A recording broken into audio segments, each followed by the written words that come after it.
My name is Elena Avatangelou. I represent DAEM from Athens. It's a pleasure to meet you today and present to you our experience and efforts in the AI4PublicPolicy project. Okay, a few words about the city and DAEM. As you probably know, Athens is the capital city of Greece. It is also the largest municipality in the country. The city has a population of 750,000 people. However, the daily commuters reach up to 3 million people since the city belongs to the metropolitan area of Athens, and there are a lot of other municipalities adjacent to it, from which people flow into the city daily to work, shop, attend various activities. We also have more than 5.5 million visitors per year from within the country or from other countries. And DAEM, who is the partner in this project, is the City of Athens IT company. We are the service provider for the municipality of Athens. We develop several kinds of IT applications for them. We support them in policy-making processes, and we develop other tools as well to support both the people working for the municipality and the citizens. A few words about the challenges that the city faces and led us to, participate in this project. First of all, the city has a complex and aged infrastructure because it is quite an old city that has been built, layer on layer for several centuries. Due to the daily commuters and the structure of the city, there are significant traffic flows daily. And we also have a number of complex workflows and organizational inefficiencies in the daily operation. So the city has found that maintaining basic infrastructure and public facilities has been a resource-demanding task, and this is where we would like the AI technologies to help us improve and become more efficient. So the objective of the pilot for the Athens city was to find a way to optimize the efficiency of maintaining the basic infrastructure and to improve the transport management in order to improve the life of citizens and visitors of the city in a way that is acceptable and inclusive to all. And how do we achieve that? In the beginning, we identified 3 key use cases that we focused our efforts on. The first one was to had the goal to achieve optimal allocation of maintenance resources. And by maintenance, we mean all the people, the vehicles, the equipment, the materials that are used daily to maintain the city infrastructure. For example, to change the light bulbs or to fix some problems on the street. I will give you some examples also later. The second one was to improve the on-street parking service that we provide to city visitors by using AI to predict and support drivers, but also city stakeholders to find more easily and faster parking space in the city. And the third case was to extend the previous 2 by adding the economic factor, so to find ways to improve the efficiency, but also improve the revenue or decrease the cost for those cases in the city. The city has in operation 2 applications that are very popular and widely used, through which we have gathered a large number of data that are used in the project.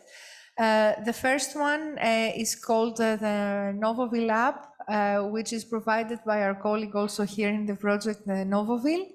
This application is used to collect reports by citizens on a variety of incidents, cases, ranging from problems in the city, like a damage on the street or on the pavements, broken light bulbs, garbage where there shouldn't have been. There is a huge list of potential cases that the citizen can choose from. They can provide the specific location and some photo or a short description. And through that application, we have more than 400,000 incidents available as historical data. And we can also monitor through the back-end systems of the municipality the resolution time that is required for each type of incident.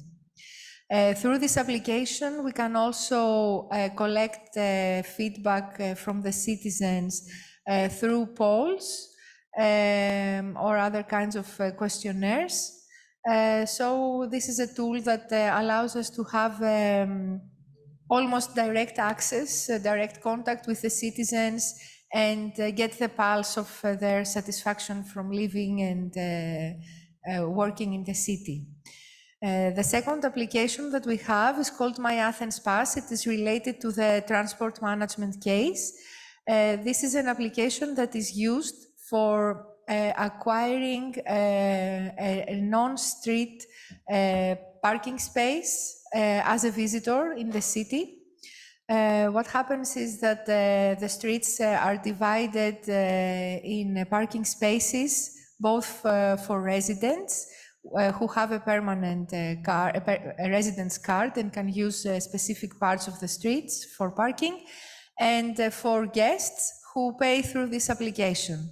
Through this application, we have data on the occupancy and the frequency of occupancy of specific areas in the city, how much time in average the guests stay, how much money we gather, etc. So again, we have a very large data collection from this application that has been used to yield very interesting statistics and results through the AI application.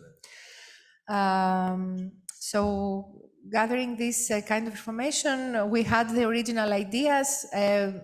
Alessandro has talked a lot about co-creation and involving citizens and stakeholders in this project. So what we have done so far, we have had 2 workshops with city officials, with stakeholders and citizen representatives at the beginning of the project, in which we presented the ideas and we gathered feedback and we validated our ideas for the use cases. And the goal is to have additional workshops in the future as the project progresses to gather their feedback. So from these events, from these workshops, we concluded to 2 policies that we have focused as a first step in the project. The first one related to the parking space allocation is to use the data that we have collected from the parking application to identify the areas with the highest or the lowest parking requests.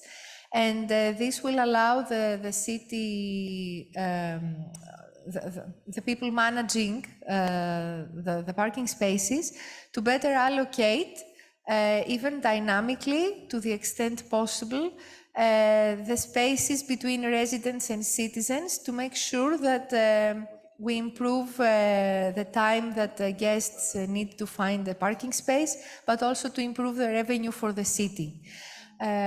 We have seen already that there are some times during the year, like in the summer or during Christmas, where we don't have such a high occupancy, or we don't have enough spaces. And the idea is to experiment with the data and see how we can best allocate the spaces between the 2 categories to increase the satisfaction of both the residents and the guests. The second policy that we are working on is to understand through the reporting of the maintenance incidents so far, how we can better plan for material purchases and to plan for seasonal personnel in order to improve the resolution time for incidents, but also to decrease the costs for material procurement.